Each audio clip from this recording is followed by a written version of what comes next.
Madame, Mesdemoiselles, Messieurs, salut. Bienvenue à votre édition de l'Église de l'Évangile des vainqueurs du Cameroun, présentée par l'apôtre Gustave, que je suis pour vous servir. Donc, bien-aimés dans le Seigneur, nous allons encore partager un autre message qui va forcément aider les uns et les autres dans le corps de Christ à travers le monde. Nous allons ouvrir nos Bibles dans le livre de 2 Corinthiens, chapitre 5, le verset 17. Il est écrit: si quelqu'un est en Christ, il est une nouvelle créature. Les choses anciennes sont passées, voici toutes choses sont devenues nouvelles. Le thème que nous allons utiliser pour cet autre message, c'est tout simplement marcher à nouveauté en Christ. Marcher à nouveauté en Christ et vous serez agréable au Seigneur. Donc c'est notre thème d'aujourd'hui. Bien aimé, lorsque nous parlons de nouvelles créatures, lorsqu'on est né de nouveau en Christ, bien aimé, on ne peut plus marcher comme des païens. Lorsqu'on est né de nouveau, il y a une nouvelle façon de marcher. Nous voyons aujourd'hui, malheureusement, dans le corps de Christ à travers le monde, beaucoup d'enfants de Dieu, tout comme les serviteurs et servantes de Dieu, bien aimés, et tout comme continuer à mener les mêmes vies que les païens au quartier. Et c'est ce que nous essayons, bien aimés, de vous rappeler les uns aux autres, que si nous sommes nés de nouveau, nous devons marcher en nouveauté de vie. Nous allons ouvrir notre Bible dans le passage de 1 Corinthiens chapitre 6, à partir du verset 9. Nous allons voir ce que la Bible va nous dire. Il est écrit: ne savez-vous pas que les injustes n'hériteront point le royaume de Dieu?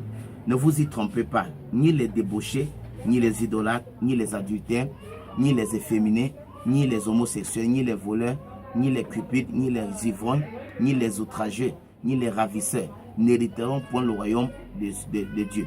Et cela, c'est que vous étiez quelques-uns d'entre vous, mais vous avez été lavés, mais vous avez été sanctifiés, mais vous avez été justifiés au nom du Seigneur Jésus-Christ et par l'Esprit de notre Dieu. Donc, bien aimés, nous voyons donc dans ce passage que la Bible nous montre que lorsque nous étions encore des païens, on était libres de mener toute forme de vie.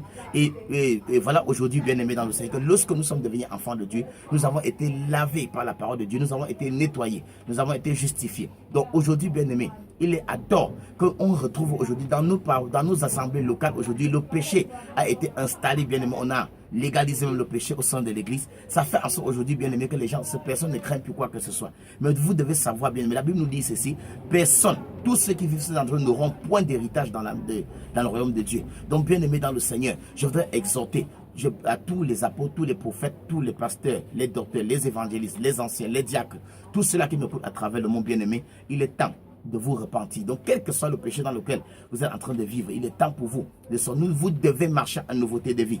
La Bible nous dit dans le livre de Romains chapitre 12, à partir du premier verset, bien aimé, donnez vos corps à Christ comme des sacrifices vivants.